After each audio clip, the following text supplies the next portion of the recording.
An agrarian society or agricultural society is any society whose economy is based on producing and maintaining crops and farmland.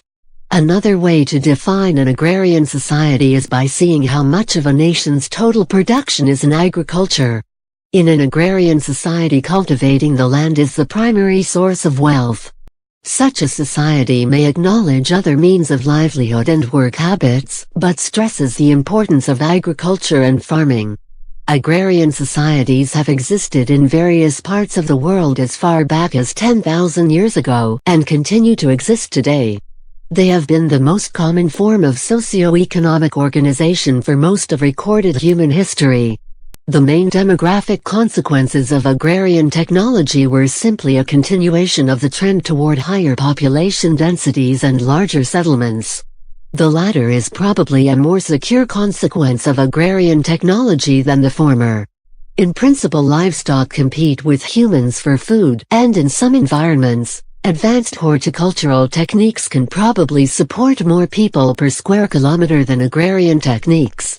Aside from average density, agrarian technology permitted urbanization of population to a greater extent than was possible under horticulture for two reasons. First, settlement sizes grew with agrarian technology because more productive farmers freed more people for urban specialty occupations. Second, land and maritime transportation improvements made it possible to supply great cities of 1 million plus inhabitants such as Rome, Baghdad, and the Chinese capital cities. Rome, for example, could draw grain and other bulk raw materials from Sicily, North Africa, Egypt, and southern France to sustain large populations, even by modern standards, using maritime transport on the Mediterranean. It is productivity per unit of labor and transport efficiency improvements of agrarian technology that had the widest impact on the more peripheral culture core features of agrarian societies. The populations of agrarian societies also have historically fluctuated substantially around the slowly rising trend line, due to famines, disease epidemics and political disruption.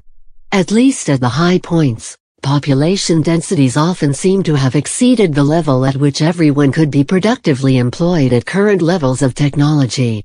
Malthusian deterioration, underemployment and a decline in rural and lower-class urban standards of living ensued. Agrarian societies are especially noted for their extremes of social classes and rigid social mobility. As land is the major source of wealth, social hierarchy develops based on land ownership and not labor.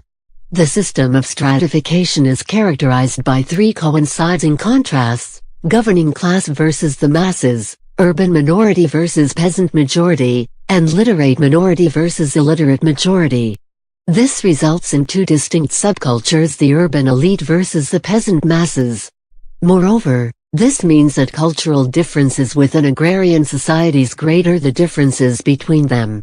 The landowning strata typically combine government, religious, and military institutions to justify and enforce their ownership, and support elaborate patterns of consumption. Slavery, serfdom, or peonage is commonly the lot of the primary producer. Rulers of agrarian societies do not manage their empire for the common good or in the name of the public interest, but as a piece of property they own and can do with as they please. Caste systems, as found in India, are much more typical of agrarian societies where lifelong agricultural routines depend upon a rigid sense of duty and discipline. The emphasis in the modern West on personal liberties and freedoms was in large part a reaction to the steep and rigid stratification of agrarian societies. Within agrarian societies, the primary source of energy is plant biomass. This means that, like hunter-gatherer societies, agrarian societies are dependent on natural solar energy flows. Thus, agrarian societies are characterized by their dependence on outside energy flows, low energy density, and the limited possibilities of converting one energy form into another. Energy radiating from the sun is primarily caught and chemically fixed by plant photosynthesis.